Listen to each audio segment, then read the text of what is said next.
Hey, man, thank you guys for watching the content, watching all of the interviews. Make sure you like, subscribe, and also leave a comment, man. Vibin with Veto. Just take 1 second out your day and leave a comment, like, or subscribe. Let's get back to the interview.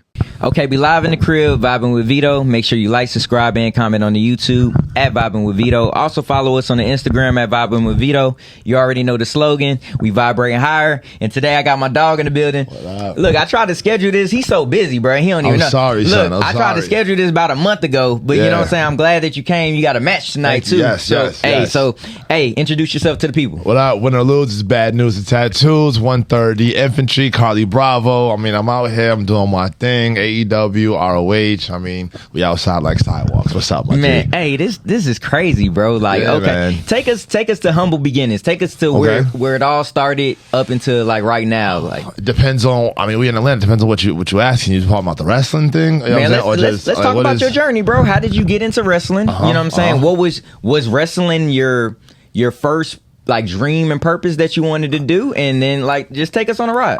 Shoot, man. Wait, first off, what's the parameters? Can we curse? Can we talk regular? Yeah, okay, I just had to make sure I can speak regular. Okay.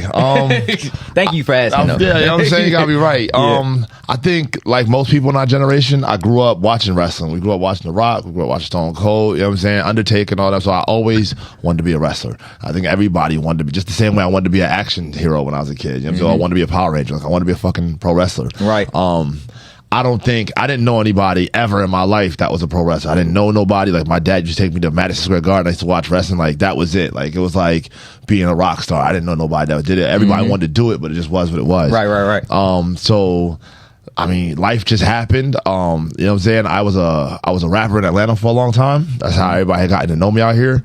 I did the military. I'd gotten out. I moved back to Atlanta, came around, and just circumstances kept putting me in. You met Murder One, right? So like Murder One, yeah. Yep. So when I was rapping, Murder, I used to go, me and my friends used to pull up at the indie wrestling shows around the city. They would just watch. It'd be like 14, 15 deep, just a bunch of niggas just pulling up. And there's nobody like that, right?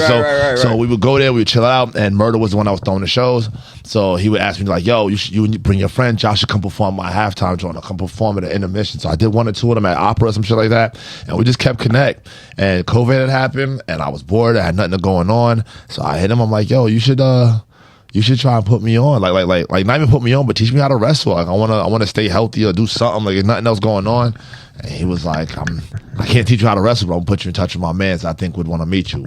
His mans happened to be this dude named QT Marshall, who was like, he was him, QT Marshall and Cody Rhodes, Dusty Rhodes' son. Cody Rhodes is at like the top of the food chain. Facts. They had just opened up the Nightmare Factory, and they met me. They asked me to come in. They met me, and Cody liked me, QT liked me, and then the rest just took off from there. You know Damn. what I'm saying? Yeah. This shit is crazy, bro. Yeah, right like, people, right time. Yeah, it's crazy. Facts. So you said like you coming up, you watch wrestling, of course, yeah. Attitude Era. Yep. Because you named a whole bunch of people from the Attitude Era. Yeah. I mean, even had Nitro days. Come on like, now, you know I had to make sure. That's yes. I loved Attitude Era too as well. Me and my brother, we used to like switch the channels. Like we'll be on Monday Night Raw and go to Nitro, and then go to Nitro. For sure, everybody did that. Yeah. Then Nitro just started. It spiked. It just went crazy. Yeah, it did. They had Goldberg. They had Bret Hart. The NWO, they had all NWO and shit like yep. that. And I'm like, bro, I came in WWF. And I was like, man, am I being disloyal for watching this? Son, I used to go back and forth too. I was a WWF guy. Yeah. Right. So, like, when you say that, it's like, bro, like the Attitude Era kind of like raised us. Yes, you know what I'm saying? Very much so. Very much so. What are some of your favorite like matches back in the day that you like, fond memories that you can like that made you say like, bro, this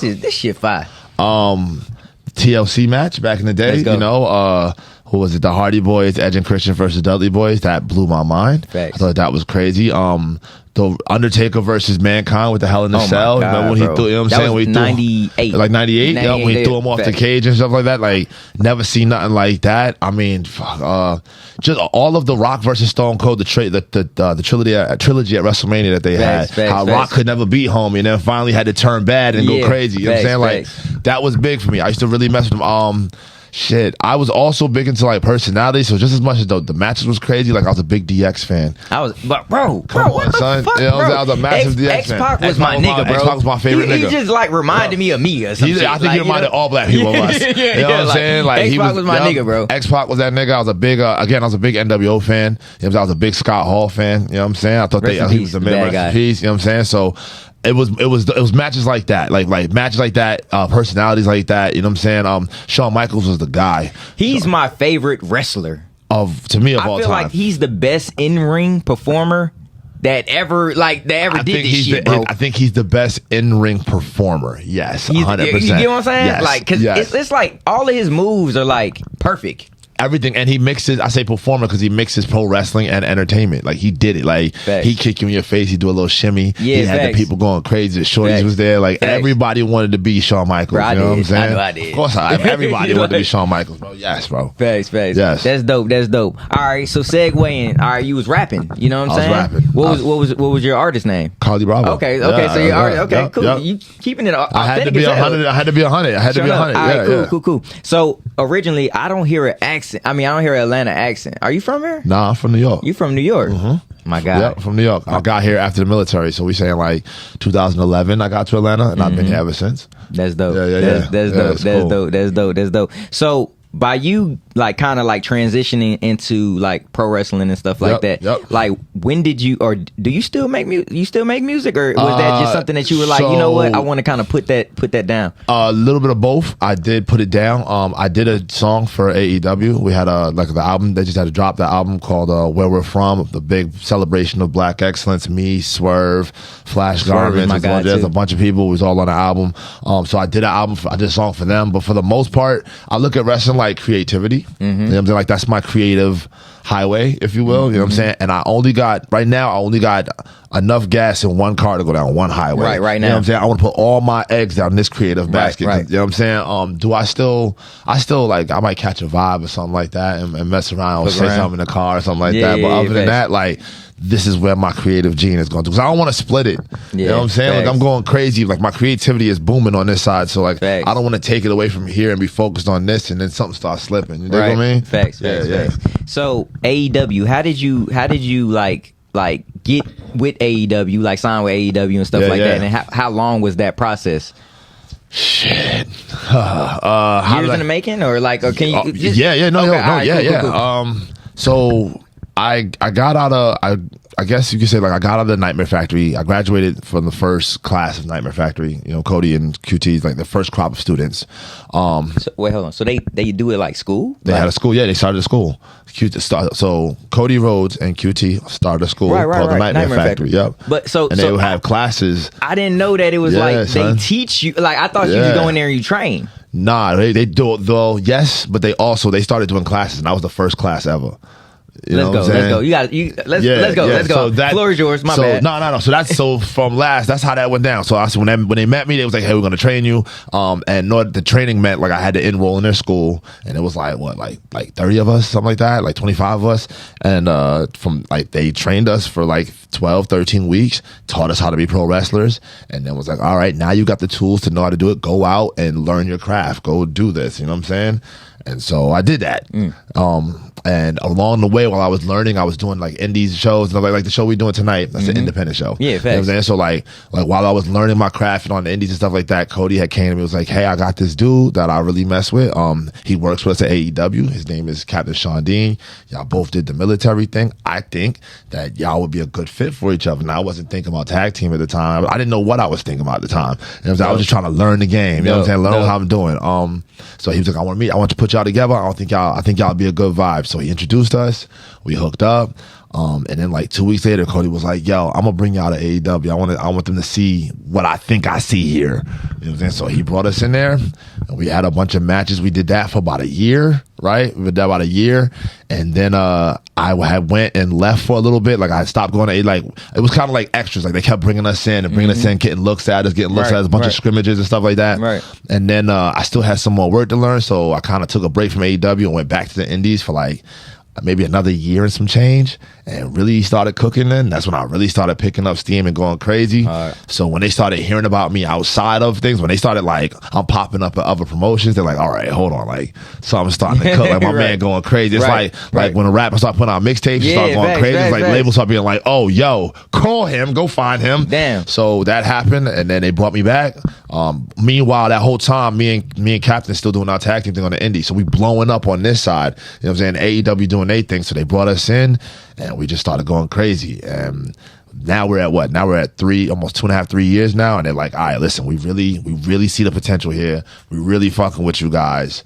Cody gave the I told you so. And from there, they was like, hey, we want you guys to bring in. So they signed us like last year, a year and a half ago, something like that. Nigga, that shit crazy. Shit, like, do you hear the shit that you saying? Like, you're saying Cody Rhodes gave y'all a fucking stamp. Yeah, that's my man. Like Cody Rhodes, bro. Like, you feel the WWE champion. Yeah, blow my undisputed champion right now. Yeah. This shit is crazy. Let's go. That's dope. That's dope. What was some of the like the most influential, like probably like pointers Cody gave you?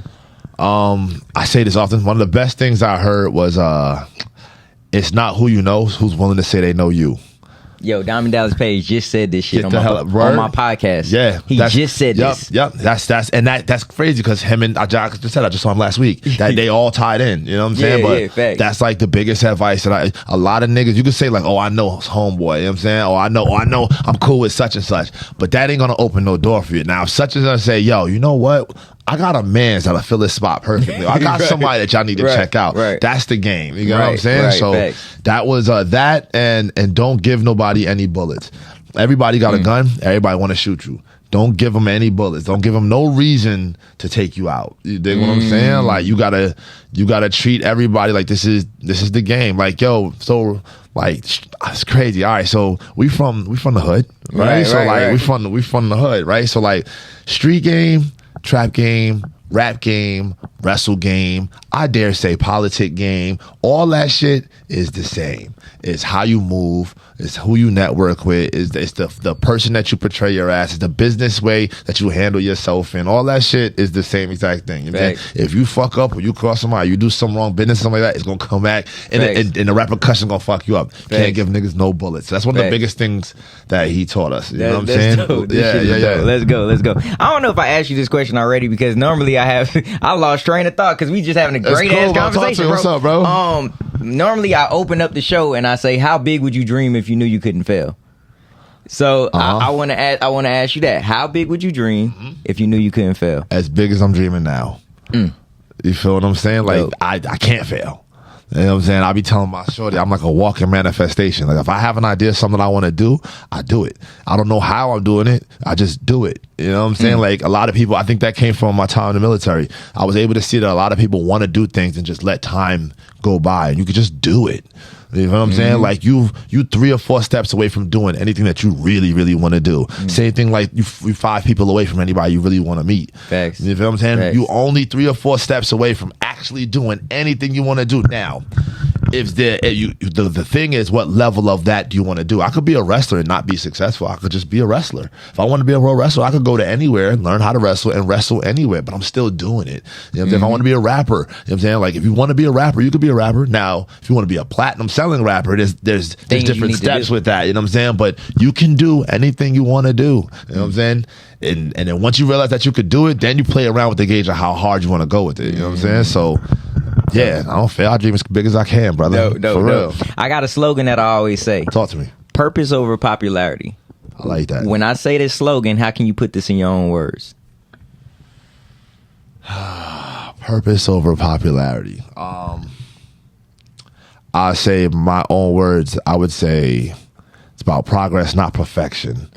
You know what I'm saying? Like you're not purpose over popularity. It's more about what you're doing than who's seeing you do it, and that's what that means to me when I hear that. Right? So progress and not perfection is kind of the same thing. Like a step forward is a step forward. You know what I'm saying? Like too many people are always thinking that the next step forward is supposed to be the finish line. And it's not.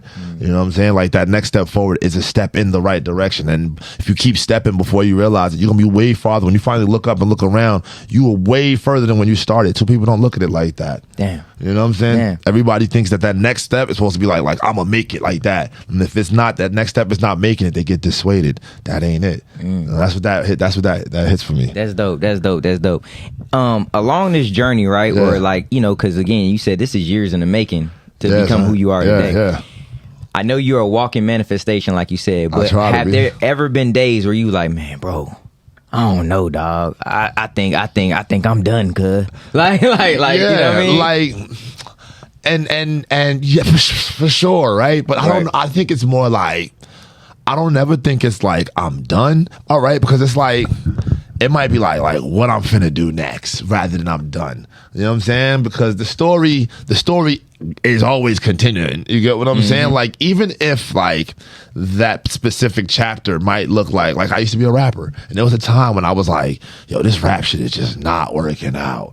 Like, what I'm finna do, right? I might have been stopped rapping, but I'm not done. I'm still moving. That's just not what it was supposed to be. I got to keep the motion got to keep going. Facts, you know what I'm saying? Facts. I could imagine where I'd be at if I just wasn't honest with myself about that. You know what I'm saying? And where I'd be at right now, what I'd be missing out on. If you know what I'm saying? Like, there's definitely a lot of like especially like, yo, you know what? Like, what's a lot of stopping and just like, what's the next step? Like, god damn, like, and being able to look yourself in the mirror and be like, all right, maybe it's time to pivot and go down another direction real quick. Again, that doesn't mean we stopping. We just got to change direction. You know what I'm saying? But all this energy we put in it is doing something. Let's see if we do it here. Facts. Fucking crazy. Facts. That's dope. That's dope. So being in AEW and stuff like that, like, of course, I like a lot of merch. Yeah, you jiggy, baby. Like, you super jiggy. I see you. I like merch. I just like merch. Period.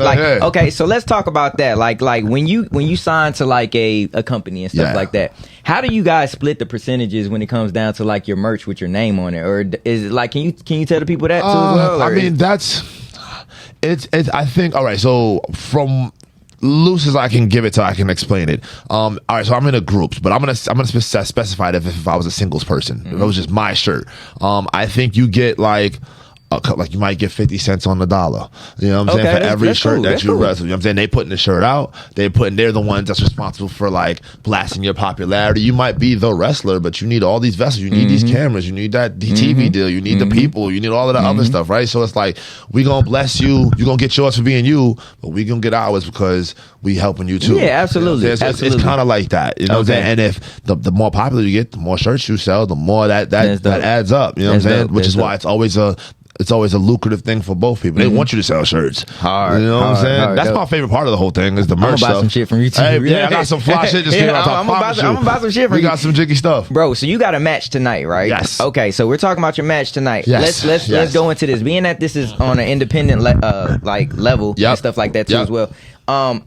When it comes down to booking, because you're signed too, like how does that work? Like, you know what I mean? They can just come to like your booking agent and get you on that, or how does that work? Yes, they go to my booking agent, they hit my booking email, my team will reach out. If it's not conflicting with my television schedule, and then I'll do it if it makes sense. I'm saying, obviously there's some things and some terms that we've got to discuss, but like somebody like Murder One, he'll always be able to reach me because he's the one that helped get this start. He kicked this train off. You get what I'm saying? Like, again, without Murder One, there wouldn't be a Carlie Bravo wrestling. Right. You know what I'm saying? So like, he can always reach me. He can always hit the bat phone and get it directly. You know what I'm saying? Right. We came off a plane this morning. We was in Cedar Rapids last night for AEW Collision. You know what I'm saying? Day before that, where was we at? Day before that, we was in Canton, Georgia, going crazy. You know what I'm saying? Day before that, we had ROH. You know what I'm saying? Council Bluffs, Iowa. Like, so like, now we're here. It's freaking tomorrow. We're in freaking another part of Georgia going stupid. It just has to fit. You know what I'm saying? It has to fit. It gotta make sense. And that's the thing. You know, it's like basketball, right? LeBron will want to play. LeBron might play in the league, like in the summer league sometimes, right? But he might not go crazy because I got to make sure I'm still healthy for the season. My teammates depending on me, so it really just got to make sense. You feel what I'm saying? I'm picking your brain, bro, because I'm an entrepreneur too. So like different, and I love wrestling. Yes, and I make music too as well. Yep. So like my next project is called, and this may be my last project too, because I'm in the podcast world too. How's it going? Amazing. I love that. I love fucking that. amazing, bro. That. Like, you know what I'm saying? So it's like my next project is called Shit Hit Different. So I'm trying to literally like, and it's a wrestling, it's kind of catered around wrestling. Okay. So I'm just trying to figure out how I can like, like incorporate wrestling, and you know what I'm saying. That's why I'm asking you questions like that bro, too. Hell yeah, no, that's fly. That's super fly. There's a market for it now. Hip hop has such a huge influence in pro wrestling right now. They're so hand in hand, they're merging together. They're like, I mean, they come from the same. You know what I'm saying? So it's a beautiful time to do that. We need that. Yeah, facts. But I know I mentioned your match tonight. Let's actually talk about the match tonight. All right, so who are you wrestling tonight? Where can the people, if they're viewing this and stuff like that, because I'm getting ready to chop this up and put this out. Where can they buy the tickets, or like how does this work? Oh man, so who am I wrestling tonight? I'm wrestling 6 other schmucks. That's their names. I don't, Dweeb number 1, Dweeb number 2, Schmuck number 3, Schmuck number 4, Richard Cranium, his cousin Dumas, and their friend Rashad. That's who we're freaking. Rashad getting knocked out. Rashad getting knocked out. That's who I'm wrestling. It's a 7-way challenge, Atlanta Wrestling Entertainment. I'm doing this for a personal reason. My first ever match, ever, was in Atlanta Wrestling Entertainment. Atlanta has such a huge history in pro wrestling. Murder One, his legacy that he's built around here. So this is an opportunity, my first ever opportunity for his world championship. I'm gonna take it. I'm gonna run it. So this is a championship match. This is the heavyweight championship for the Atlanta Wrestling Entertainment heavyweight championship match. Yep, bro. Yep. And I've been collecting belts all over Georgia. I'm like him around here, so it's just another one to put on the wall for it. Where do you get tickets from? Look up Atlanta Wrestling Entertainment. You know what I'm saying? They'll if you're looking for them, they will find you. I promise. You know what I'm saying? Facts. Yeah. Man, that's crazy. It's for a belt. Heavyweight champion. Heavyweight championship. Atlanta's heavyweight championship. And then because of the platform I'm at, I know there's people that want to come in the city and wrestle and do big things with this. So that belt on somebody like me, it'll mean something. You know what I'm saying? It'll be something. So that means you're gonna have to defend it too. Like, that's the point. You're gonna be like, so. Hey man, you can't. This is my playground. I'm saying, I run this court. We already know you're in the big league, so when you win this, you're gonna have to. I'm out here. I want people to know that, like for real. Like if you want to be him out here, you gotta run through me, and I'll gladly give it to somebody. Come take it. You know what I'm saying? But like this Atlanta, when you think pro wrestling in Atlanta, you gotta think bad news and tattoos. That's just where we at. Bad news and tattoos. This shit is fucking hard, bro. This shit is hard, bro. If you could tell your younger self anything, what would it be and why?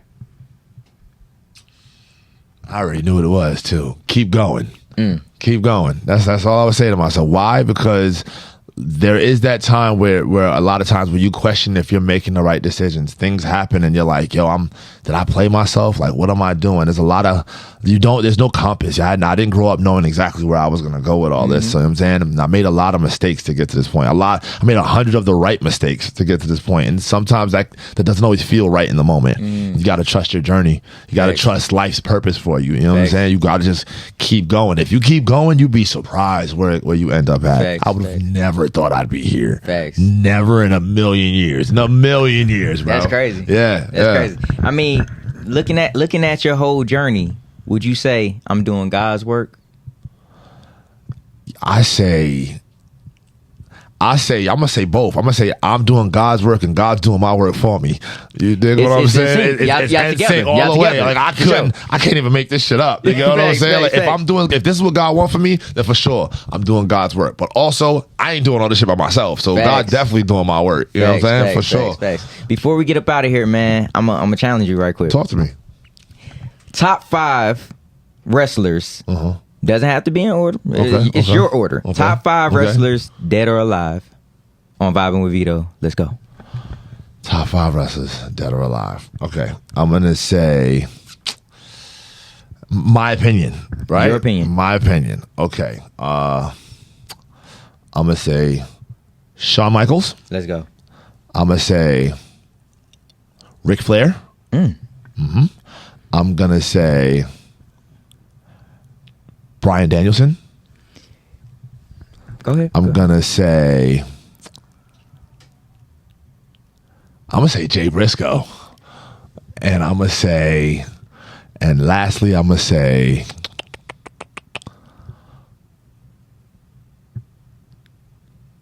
John fucking Cena. Yo, so let me okay. So can I be honest right now? Arguable mention Roman Reigns. Okay, facts. Can I be honest about the whole John Cena like era? Okay, talk to me. So I was so fucking mad like once the Attitude Era started going, and then it kind of just went like PG in a sense. Yeah. I kind of missed John Cena. I kind of missed his whole... Brother. So I have to go back to like tap in with that. But can I give you my 5? Please, I would love to hear it. I love this conversation. All right. And I want your honorable mention. Shawn Michaels. We agree on that. Okay. We agree. Shawn Michaels. Stone Cold Steve Austin. Yeah, for sure. Eddie Guerrero. He was my second. He was my next one. Yep. Don't play with Eddie. Yep.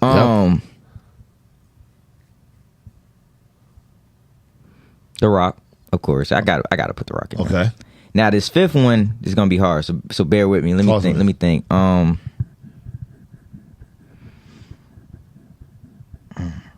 this is based off of people I like. Yes. I'm gonna say Scott Hall, bro. I'm not mad at that at all. I'm gonna say Scott Hall. I'm not mad at that at all. If I can get like an honorable mention, please. And this is based off of like me liking this person, popularity, whatever. People gonna probably be mad, bro. I'm gonna put X-Pac in that motherfucker. Wow. I'm gonna put X-Pac in there, bro. Because like I just feel like X-Pac was raised with us, bro. Yeah, he was. Like, you know what I'm saying? I got suspended because of X-Pac, I did as well. You know what I'm saying? Doing the suck it. I got in hella trouble. Bronco Busters and all that shit. I got suspended because of X-Pac. So I can't leave my boy out. You feel what I'm saying? So let me ask you a question. Who was my most controversial pick that blew your mind the most? The Briscoe. No. Jay Briscoe? No, I'm going to say Daniel Bryan. I think you said. Yep, Bryan Danielson. Bryan, because I'm like, why did you pick him? Can I can give it to you easy. So it's because of the tenure and what he did for wrestling, right? So wrestling has changed over time. So where it was like super theatrical when Hulk Hogan was up, and it was facts. To where the Attitude Era was just all about just wild ass fucking shit, right? Facts. To where it got real PG during the John Cena era for a second, you know what I'm saying? To where it's super athletic based now, right? Where now they're doing all kind of wild athletic shit and shit like that, and it's like really mainstream, okay? Bryan Danielson went from the bottom, like from the bingo halls, to like he really made like a name for himself, like learning the craft of pro wrestling, like in America. Then went overseas and did all of this Japanese stuff, and went to Mexico and learned all of their stuff. You know what I'm saying? Went all over the world and learned all of these forms of wrestling. Then came back to America, started making more of a name for himself, got to WWE. They was like, we know how big you are, but we really can't do nothing for you because you're not the entertainment guy. You know what I'm saying? So then they got rid of him. Then he was so good, the fans like screamed for him to come back. Finally, they screamed for him to come back. They still run it like, hey, my man, you too small. You're not as big as Triple H. You're not all this. You're not all this. They play him on national television. But again, his work rate, his Shawn Michaels trained him. You know what I'm saying? The guy that just kept working better than everybody. The Eddie Guerrero factor. Just even though you put me in the ring with other people, I'm always gonna outdo them. To where it got so big that they had to put him in the main event at WrestleMania, and then he won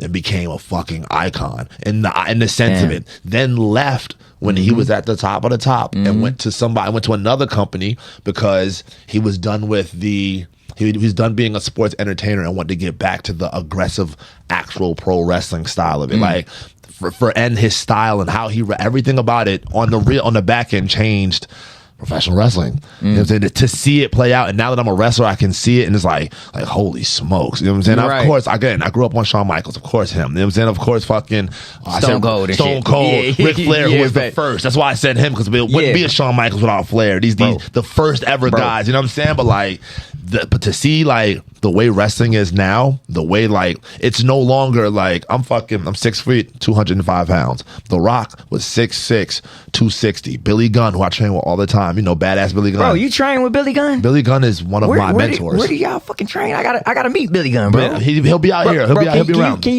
I'll put a word. I got you. Please, bro. When he see this, I'm gonna make sure we get this together. I literally need to get a picture with him. Yes, it don't gotta be nothing crazy. Yes, bro. Me and Billy tight. Billy Gunn is like 6'7" too. He's like 61, 62 years old. 6'7", maybe 270. That nigga built this. And he still wrestle. You know what I mean? He's still going crazy. You know what I'm saying? They're a different type of dudes, a different era of men. You know what I'm saying? I was hanging out with the APA this weekend. Farouk and Bradshaw, they're still... You hung out with Farouk, nigga? Yeah, man. In the Bahamas this weekend. Bro. This crazy. Brother. Let go. And they're still massive. You know what I'm saying? Whereas now, wrestlers now are more my size. You know what I'm saying? They're more CrossFit built, if you will. You dig what I'm saying? More athletic and smaller rather than fucking these massive mounds of men. Everything has changed. You get what I'm saying? It's a different ball game. Damn. Brother. Before we get up out of here, man, I wanna spread light on like the women wrestlers, man. Yeah, man. Because like you got Jade Cargill, my girl, doing her thing. Yep. Bianca Belair, Naomi doing her thing. You know what I'm saying? Like even like, and you can say like who's on NXT? Those two girls that's on NXT that's been wrestling. The two black girls, Jakara and Lash Legend. Man, they fought too. Yep. So like seeing the evolution of like women running the business now and stuff. Like, how does that make you feel? I love it. It's fantastic. It's overdue, and I love the fact that women have been their wrestling style has been decided to be taken seriously. They don't want to just be a diva. When we grew up on Braun Penny's matches, remember those? They don't want that shit no more. Man. We have a girl in my group, the Infantry Trisha Dora. For the last 5-6 years, she's been one of the top wrestlers on the planet, and that has nothing to do with men or female. You know what I'm saying? She's just been going crazy, beating dudes, doing all kind of crazy shit. They want to compete. It's kind of like the WNBA. I ain't say Rhea Ripley. I feel Rhea bad. Ripley. I mean, you gotta mention her. She's going crazy. Oh my fucking god! You know It's a lot of them too. Liv Morgan. They have redefined wrestling. And they're putting on main event bangers. Facts, and that's what I'm saying. Yes, it's like I watch their matches, and it's like, this shit is entertaining. And it's not just because they're beautiful. It's like, nah, motherfuckers can that too. That's in there too. But it's more so. It's just like, they're entertaining too. Yes, man. Like, they're entertaining. Yes, and they man. wear these belts and they're proudly defending their belts. And they will beat your ass. They're not no joke. They going crazy out here, but they will beat your ass, bro. Yes. Man, that's hard. That's dope. That's dope, man. Hey, man, look, thank you for coming to Vibe with me, bro. Thank you for having me, G. This was cool, son. Look, this was cool. The name of this segment is Vibin with Veto shout-outs. Yep. Give shout-outs to everybody that's been with you. Anybody you want to shout out? Vibin with Veto shout-outs. All right, I'm going to shout out the Infantry. You know what it is, the War Gang. By the time, when we putting this out? Shit, I'm by the end of the week, probably. By the end of the week? Okay. Matter of fact, hey, can I chop up just like one? Like, I'm gonna chop up some shit from tonight. Shout out to my new gang. If you'll know when you see it. There's some shit. Keep your eyes on the prize. Okay, let's do it. You know what I'm saying? Who else? Like you said, the captain, Annie, fucking who we got? Trisha Dora, AEW, ROH, the whole gang. Shout out to Overkill. Shout out to me about to win this belt tonight. We outside. Shout out to Vito. We outside with it. You know, it's easy peasy. Let's do it. Hey, man, thank you for coming to Vibe. Thank you for having me, G. Thank you for having me. Hey, man, this has been another episode Vibing with Veto, man. Hey, look, this was crazy. Help me get to 5K subscribers on the YouTube. You already know the slogan. We vibrating higher, and we gone.